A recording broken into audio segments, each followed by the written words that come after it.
Good evening दोस्तों, कैसे हैं आप लोग। मुझे उम्मीद है कि आप सभी लोग ठीक होंगे। आज इतिहास का जो है टॉपिक शुरू करेंगे। इतिहास जो सीरीज चल रही है, इतिहास सीरीज में हम लोगों ने प्राचीन भारत का इतिहास कंप्लीट कर दिया था। आज मध्यकालीन भारत के इतिहास की बात करेंगे। मध्यकालीन भारत के इतिहास शुरू करने से पहले आप लोगों से कहना चाहूँगा कि अगर आप लोग चैनल पर पहली बार आए हैं तो चैनल को सब्सक्राइब कर लीजिए और एक लाइक दे दीजिए और अपने साथियों के साथ इसे शेयर भी अवश्य कर लीजिए। इस वीडियो को अंत तक देखिएगा कि मध्यकालीन भारत जो है कैसे पढ़ा जाएगा और किन किन चीज़ों से कैसे। वैसे तो मध्यकालीन भारत का जो समय है, आप लोगों को जब इसकी पूरी आप लोगों को सीट जब तैयार कराई थी, इसका सिलेबस जब डिफाइन कराया था, तो 1206 ईस्वी से लेकर के जो है 1707 और 1857 ईस्वी तक मैंने आप लोगों को बताया था। लेकिन जो है सिर्फ कह देने मात्र से ही नहीं चलता। 1206 ईस्वी से नहीं, ये इतिहास शुरू होता है मोहम्मद साहब से। क्योंकि जो है देखिए, प्राचीन भारत का इतिहास जो है वो वैदिक इतिहास माना जाता है, अर्थात हिंदुओं का इतिहास माना जाता है। जनरली तौर पे, मोटे मोटे तौर पे कह सकते हैं जो मध्यकालीन भारत का इतिहास जो है ये मुस्लिम जो है इतिहास माना जाता है। और आधुनिक भारत का इतिहास तो आप लोग जानते हैं कि वो व्यापारियों का इतिहास है। तो वहाँ पर जो है ईसाइयत भी निकल करके आती है, तमाम धर्म निकल करके आते हैं। तो जहाँ तक बात करते हैं इस्लाम की, तो कि यहाँ इस्लाम ज़्यादातर निकल कर गया है। इस्लाम जो है इस संसार का सबसे नवीन धर्म है, सबसे नवीन धर्म। ठीक, तो इस्लाम धर्म के संस्थापक जो थे हज़रत मोहम्मद साहब थे। हज़रत मोहम्मद साहब का जन्म 570 ईस्वी में हुआ था। मोहम्मद, इनका जन्म जो है मक्का में हुआ था। मक्का जो कि आज सऊदी अरब में पड़ता है, तो यहीं पे इनका जन्म हुआ था। कहते हैं कि हज़रत मोहम्मद साहब ने 622 ईस्वी में जो है मक्का छोड़ करके जो है वह मदीना चले आए।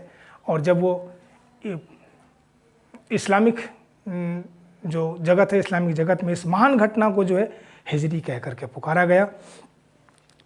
और 622 ईस्वी से ही हिजरी संवत की प्रारंभ मानी जाती है।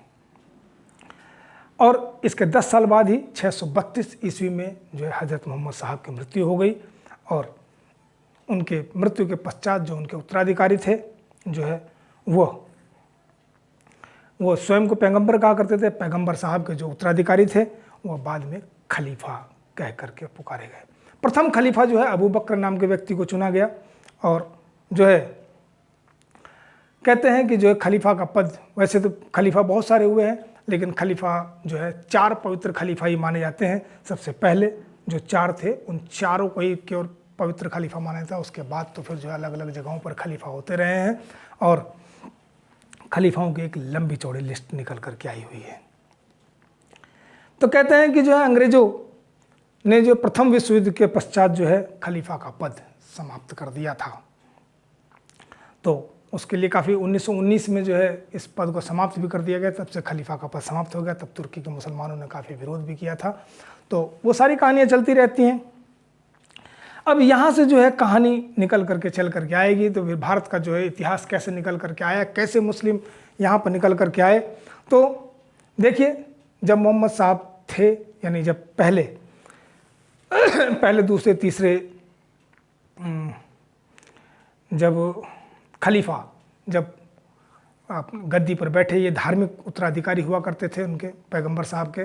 तो धार्मिक उत्तराधिकारियों ने भी भारत पर जो है कई सारे असफल अभियान किए। थाने की तरफ अभियान किया, लेकिन वो अभियान सारा का सारा फेल हो गया, यानी वो सफल अभियान नहीं था। 712 ईस्वी में जो है पहला सफल अभियान जो है मोहम्मद बिन कासिम की जो है सेनापतित्व में जो है भारत की ओर सिंध पर आक्रमण हुआ। सिंध का शासक उस समय दाहिर हुआ करता था और दाहिर सिंध पर आक्रमण करके जो है मोहम्मद बिन कासिम ने दाहिर को परास्त किया और जो है उनकी 2 पुत्रियों को यहाँ से उठा करके ले भी गया। इस प्रकार से जो है मुस्लिम यहाँ आ तो गए, लेकिन अभी प्रचार प्रसार शुरू नहीं हुआ था, नहीं फैले थे। हाँ, लेकिन मुस्लिम आक्रांता भारत के उत्तरी पश्चिमी राज्य पर, यानी पाकिस्तान जहाँ आज की तरफ दिखाई पड़ता है, वहाँ की तरफ जो आकर के जो है वो आ गए थे। फिर धीरे धीरे जो है मुस्लिम जगत में खलीफाओं की ताकत बढ़ती चली गई और तमाम जो है राज्यों अपने अपने राज्य को स्थापित करने के लिए तलवार के दम पर जो है लोग खिल्लत लिया करते थे और इनसे जो है प्रमाण पत्र लेकर के अपने राज्य को चलाया करते थे। तब कहते हैं जो है गजनी वंश का सुल्तान जिसका नाम था महमूद गजनवी, वो भारत के सीमा में पहली बार घुस आया। महमूद गजनवी जो है 998 ईस्वी में गद्दी पर बैठा, और कहते हैं कि महमूद गजनवी जो था यह पहला तुर्क शासक था जिसने सुल्तान की उपाधि धारण की थी। अब देखिए, भारत पर पहला तुर्की आक्रमण जो हुआ वो हुआ महमूद गजनवी के रूप में। ठीक। तो ये जो है तुर्क शासक था, इसने सुल्तान की उपाधि धारण करी। सुल्तान की उपाधि धारण करके जो है भारत की ओर आक्रमण करने शुरू किए। महमूद गजनवी के शासनकाल में उसका एक जो है दरबारी कवि हुआ करता था, यानी दरबारी इतिहासकार था, जिसका नाम था उतबी। और जो है भारत के आक्रमण के समय महमूद गजनवी ने अपना नाम भी रखा, उसे अपना नाम रखा बुतसिगन। बुतसिगन का मतलब होता है मूर्तियों को तोड़ने वाला। महमूद गजनवी के आक्रमण के समय कश्मीर की जो शासिका थी वो रानी तिद्दा हुआ करती थी, और उस समय महमूद के ही इस भारत आक्रमण के समय बंगाल का शासक महिपाल प्रथम हुआ करता था। बंगाल का शासक कौन था? महिपाल प्रथम। देखिए, महमूद गजनवी के आक्रमण के समय बंगाल का शासक महिपाल प्रथम, कश्मीर की शासिका रानी तिद्दा हुआ करती थी। अलबरूनी नाम का जो विद्वान जो था वह महमूद गजनवी के साथ ही भारत आया था। अलबरूनी जो कि एक बड़े इतिहासकार हुए हैं, उनका हिंदुओं के बारे में, जो भारतीय हिंदू थे उनके बारे में विचार थे कि वो कहते हैं कि हिंदू लोग ऐसा सोचते हैं कि हमारे जैसा कोई देश नहीं, हमारे जैसा कोई राष्ट्र नहीं, हमारे जैसा कोई धर्म नहीं, हमारे यहाँ जैसा कोई राजा नहीं, और हमारे विज्ञान से बड़ा संसार में कहीं पर कोई विज्ञान नहीं है, ऐसा यहाँ के लोग माना करते थे। 1000 ईस्वी से लेकर के 1026 ईस्वी के बीच में महमूद गजनवी ने भारत के ऊपर 17 बार आक्रमण किया। भारत पर आक्रमण करने का सिर्फ एकमात्र उसका उद्देश्य जो था वह केवल और केवल धन को एकत्रित करना था। यहाँ पर सत्ता स्थापित करने का उसका कोई ध्येय नहीं था। लेकिन जब अपने अंतिम दिनों में, जब अपने अंतिम अभियान के दौरान जब वो गुजरात की ओर निकल करके आया था, तब उसने एक बार इच्छा की थी कि ये जगह बहुत सुंदर है और यहाँ पर रहने बसने के लायक ये जगह है। ठीक। उस समय जो है महमूद गजनवी के आक्रमण के समय हिंदुशाही वंश का शासक, कश्मीर में एक हिंदुशाही वंश हुआ करता है, हिंदुशाही वंश का शासक जयपाल जो था, जयपाल ने महमूद गजनवी से 2-3 बार पराजित हुआ। पराजित होकर के बाद में जो है उसने स्वयं आत्महत्या कर ली, अर्थात स्वयं की चिता में ही अपने आप को अपनी तिलांजलि दे डाली। 1025 ईस्वी में, 1025-26 ईस्वी में महमूद गजनवी ने जो है कहते हैं कि अपना 16वां आक्रमण, जो उसका सबसे प्रसिद्ध आक्रमण माना जाता है, वो सोमनाथ के मंदिर पर आक्रमण किया था। और सोमनाथ की जो है सोमनाथ के मंदिर में शिव की मूर्ति स्थापित हुआ करती थी। सोमनाथ मंदिर से अथाह और अकूत धन संपत्ति लूट करके लेकर के चला गया। कहते हैं कि महमूद गजनवी सोमनाथ के मंदिर की मूर्ति को भी जो है यहाँ से उखड़वा करके ले गया, और गजनी की जामा मस्जिद की सीढ़ियों में जो है उसने जो है मूर्तियों को जो है सीढ़ियों में लगवा दिया, जिससे लोग उसे पैरों से रौंद करके जाते रहे। सोमनाथ के मंदिरों से जब लूट का धन वो वापस लेकर के जा रहा था, तो रास्ते में महमूद गजनवी को रास्ते में सिंध के जाटों ने जो है रास्ते में उसे परेशान किया। तो उस समय तो वो अपने धन को किसी तरीके से बचा करके निकल करके चला गया, और वह अंतिम आक्रमण जो है उसने जाटों को दंड देने के लिए ही जो है, दंड देने के उद्देश्य से ही जो अपना अंतिम आक्रमण, जिसे 17वां आक्रमण कहते हैं, उसने किया। और 17वां आक्रमण उसने जाटों को दंडित करने के उद्देश्य से ही किया था। 1030 ईस्वी में जो है महमूद गजनवी की मृत्यु हो गई, और जो है इस प्रकार से जो है महमूद गजनवी की जीवन गाथा आप कह सकते हैं कि यहीं पर समाप्त हो गई। इतना ही प्रश्न पत्र उसके लिए आवश्यक माना जाता है। फिर जो है उस काल में वहाँ पर कुछ इस अस्थिरता से दिखाई पड़ती है। लगभग 150 साल तक जो है वहाँ पर भी जो है सत्ता एक दूसरे के बीच में एक दूसरे से लड़ते रहे। मुस्लिम डिनेस्टीज ही आपस में लड़ते रहे उस क्षेत्र पर अपना कब्जा जमाने के लिए, अपनी सत्ता स्थापित करने के लिए जो है वो आपस में लड़ते रहे। तब जो है तब कहते हैं कि जो है 1175 ईस्वी में, अब देखो 1030 से 1175, लगभग 150 सालों के पश्चात जो है मुल्तान को केंद्र बना करके जो है मोहम्मद गौरी ने जो है भारत पर आक्रमण किया। कहते हैं कि भारत में तुर्क साम्राज्य का संस्थापक अगर कहा जाए तो वह मोहम्मद गौरी ही था। भारत में तुर्क साम्राज्य का संस्थापक मोहम्मद गौरी को माना जाता है। मोहम्मद गौरी ने 1175 ईस्वी में मुल्तान के विरुद्ध जो है आक्रमण किया। 1178 ईस्वी में उसने गुजरात पर आक्रमण किया और उस समय 1178 ईस्वी में गुजरात में चालुक्य वंश का शासक जो था मूल राज द्वितीय हुआ करता था। कहते हैं कि जो है आबू पर्वत के पास मूल राज द्वितीय ने मोहम्मद गौरी को उस समय परास्त भी किया था। देखिए, यानी उस समय जो है इसे मूल राज द्वितीय, इसे भीम द्वितीय के नाम से भी लोग जानते हैं। तो भीम द्वितीय या मूल राज द्वितीय, इसने जो है मोहम्मद गौरी को पराजित किया।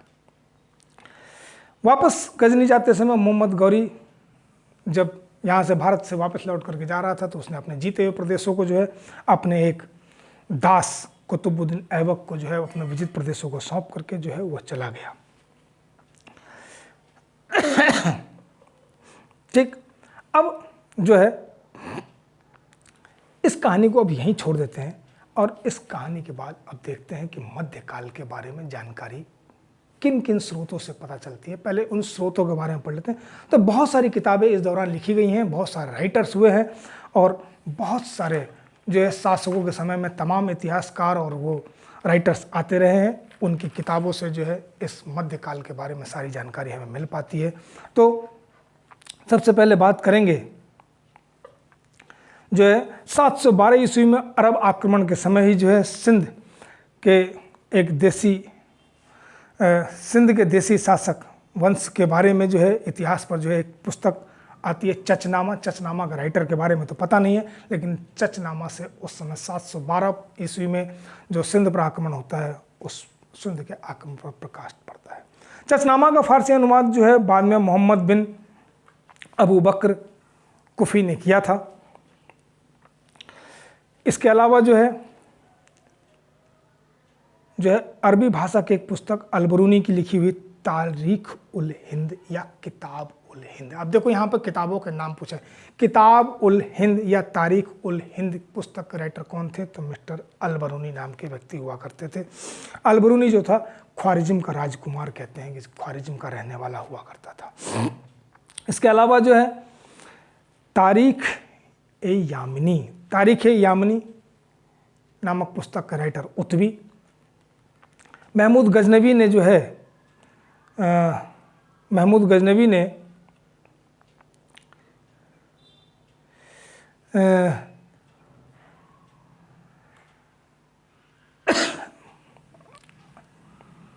अपने शासनकाल में जो है एक उपाधि धारण कर रही थी, नस अमीर उल मोमिन, और यह उत्बी ने महमूद गजनवी की प्रशंसा के लिए जो है उसे नस अमीर उल मोमिन कह करके पुकारा है। इसके अलावा जो है एक पुस्तक है ताजुल मासिर के लेखक जो है हाशम निजामी। यह प्रथम ऐसा ग्रंथ माना जाता है जो मुस्लिम राज्य एवं कुतुबुद्दीन ऐबक के बारे में जानकारी देता है। यह पहला ऐसा ग्रंथ है जो मुस्लिम राज्य और कुतुबुद्दीन ऐबक के बारे में जानकारी देता है। कौन सा? ताजुल मासिर के लेखक कौन? तो हसन निजामी। इसके अलावा जो है एक पुस्तक है तबकात ए नासरी के लेखक जो है महनाज उस सिराज थे। ठीक, तबकात ए नासरी में जो है 1259 ईस्वी तक का वर्णन मिलता है और ये लगभग 23 लघु खंडों में लिखा गया है। ये फारसी ग्रंथ है। इसके अलावा जो है एक राइटर हुए हैं अमीर खुसरो को भारत का तोता या तूतिए हिंद कह करके पुकारा जाता है।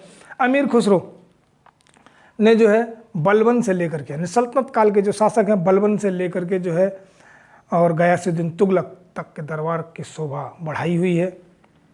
इन्होंने अपने क्या कहते हैं, अमीर खुसरो ने कई सारी पुस्तकें लिखी, खजाइन उल फुतूह, देवल रानी खिज्र खानी, तुगलक नामा, ये सब जो पुस्तकें जो हैं ये अमीर खुसरो की लिखी हुई हैं। देवल रानी खिज्र खानी में जो अलाउद्दीन के पुत्र खिज्र खां और गुजरात के शासक कर्ण बघेला के पुत्री देवल रानी जो कि चेदी वंश की रानी हुआ करती थी उसकी प्रेम कथा का वर्णन किया हुआ है। इसके अलावा एक पुस्तक है तारीख ए फिरोज शाही। तारीख ए फिरोज शाही के लेखक जो थे जियाउद्दीन बर्नी थे। तारीख ए फिरोज शाही में बलबन से लेकर के फिरोज शाह तुगलक तक के 9 शासकों का वर्णन मिलता है। यह फारसी भाषा में रचित ग्रंथ है। इसके अलावा जो है एक और पुस्तक है तारीख ए फिरोज शाही जिसके लेखक शमस सिराज अफीफ हैं, यानी 2 पुस्तकें हैं ये फिरोज शाही। अफीफ द्वारा लिखी गई जो तारीख ए फिरोज शाही है उसमें फिरोज शाह तुगलक के शासनकाल के बारे में ही जानकारी मिलती है। इसके अलावा जो है एक पुस्तक है फुतूह उस सलातीन। फुतूह उस सलातीन के लेखक जो थे वो हैं हसन इसामी। इसमें महमूद गजनवी से लेकर के मोहम्मद तुगलक तक के शासन की जानकारी मिलती है।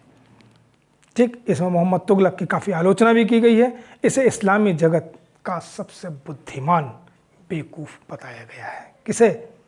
मोहम्मद बिन तुगलक को। इसके अलावा जो है 1333 ईस्वी में मोरक्को यात्री जो है इब्न बतूता भारत आया था और ये दिल्ली पहुंचा और उसने भी एक पुस्तक लिखी जिसका नाम था किताब उल रहला। यह अरबी भाषा में लिखी हुई पुस्तक थी। किताब उल रहला या रहला के लेखक कौन थे? Ibn Battuta. इब्न बतूता कहाँ का था निवासी? तो मोरक्को का रहने वाला था। इब्न बतूता जो है मोहम्मद बिन तुगलक के दरबार में आया था और लगभग 8 वर्षों तक जो है वो मोहम्मद बिन तुगलक के दरबार में रहा। इसके अलावा जो एक पुस्तक है फुतुहात ए फिरोज शाही। फुतुहात ए फिरोज शाही के लेखक जो है स्वयं फिरोज शाह तुगलक ही हैं। यह 32 पृष्ठों की किताब है। इसमें उसने अपनी आत्मकथा को लिखा हुआ है। इसके अलावा जो है एक पुस्तक है तारीख ए मुबारक शाही। तारीख ए मुबारक शाही के लेखक जो हैं याहिया बिन अहमद सरहिंदी। ये सैयद वंश के बारे में लिखी हुई पुस्तक है। देखिए इतनी सारी किताबों से जो है ये पूरे जो है सल्तनत काल की जानकारी हमें निकल करके आती है और इस तरीके से जो है सल्तनत काल की संपूर्ण जानकारी इन किताबों से ही निकल करके आती है। इन किताबों को याद करने से जो है आपका इतिहास का भी काम हो जाता है और साथ साथ जो है बहुत सारी किताबों के राइटरों के नाम भी आपको मिल जाते हैं, इतिहास के स्रोत मिल जाते हैं और ये ऑथेंटिक स्रोत हैं जिनसे कि इतिहास की जानकारी हमें प्राप्त होती है। आजकल के नवे इतिहास की तरह नहीं है कि कुछ भी आप लोगों ने कह दिया, ऐसा नहीं है। अब बात करेंगे जो है इसके आगे की व्याख्या जो है दिल्ली सल्तनत का जो काल है वो 1206 ईस्वी से जो है 1506 ईस्वी तक का सल्तनत काल की बात करते हैं तो 1206 ईस्वी से लेकर के 5 राजवंशों ने जो है इस पर शासन किया। वो 5 राजवंश हैं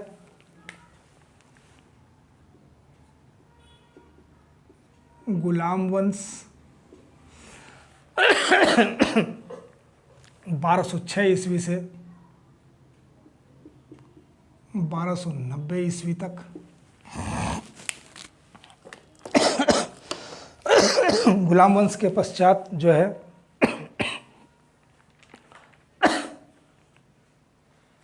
आप लोगों का जो है खिलजी वंश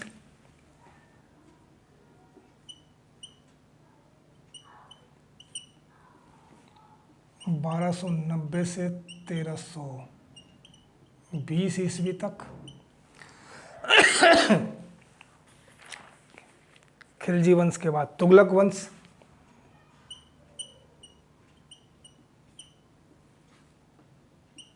1320 ईस्वी से 1412 ईस्वी तक। तुगलक फिर सैयद वंश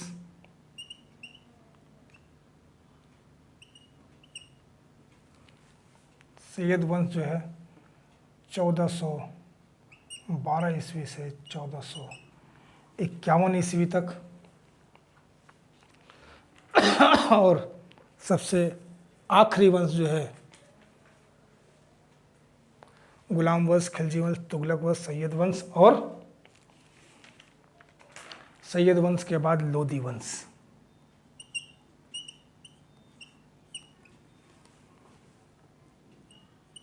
चौदह सौ 51 ईस्वी से लेकर के जो है 1500 26 ईस्वी तक।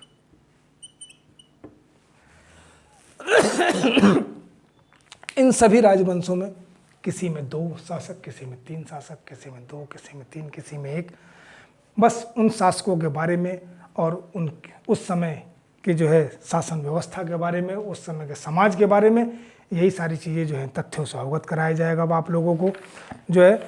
इसके लिए जो है वो नेक्स्ट वीडियो, ये पूरा का पूरा, ये पूरा इतने वीडियो के लिए एक अलग वीडियो बनाऊंगा।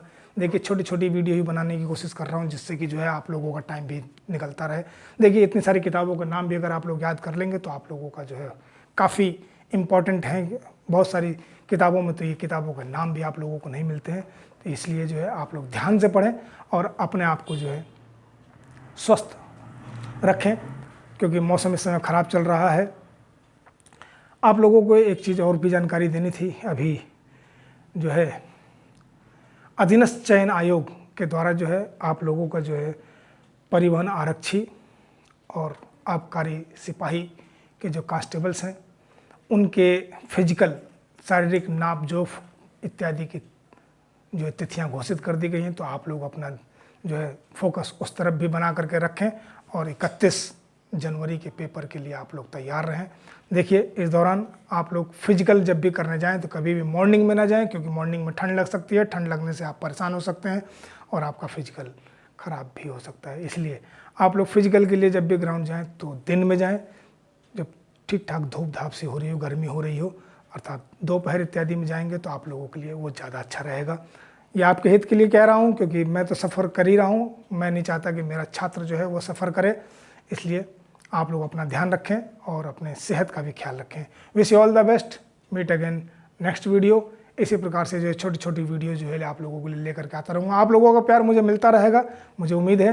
तो अगर वीडियो आप लोगों को अच्छी लगी हो तो आप लोग इसे जो है लाइक कर लीजिए, अपने साथी तक इसे शेयर भी कर लीजिए, और अभी तक भी अगर आप लोगों ने इस चैनल को सब्सक्राइब नहीं किया है, चैनल को सब्सक्राइब भी कर लो यार। और कमेंट के माध्यम से आप लोग जो है प्यारे प्यारे कमेंट्स लिख करके भेजिए। कमेंट्स आपके जो हैं वो हमारे लिए टॉनिक की तरह काम करते हैं और उससे हमें भी उत्साह मिलता रहता है और हमें भी एक दिशा मिलती रहती है कि हमें किस ओर काम करना है। और आप लोगों का प्यार मुझे कितना मिल रहा है, यह मुझे जानकारी होती रहती है। Wish you all the best. Meet again. Thank you.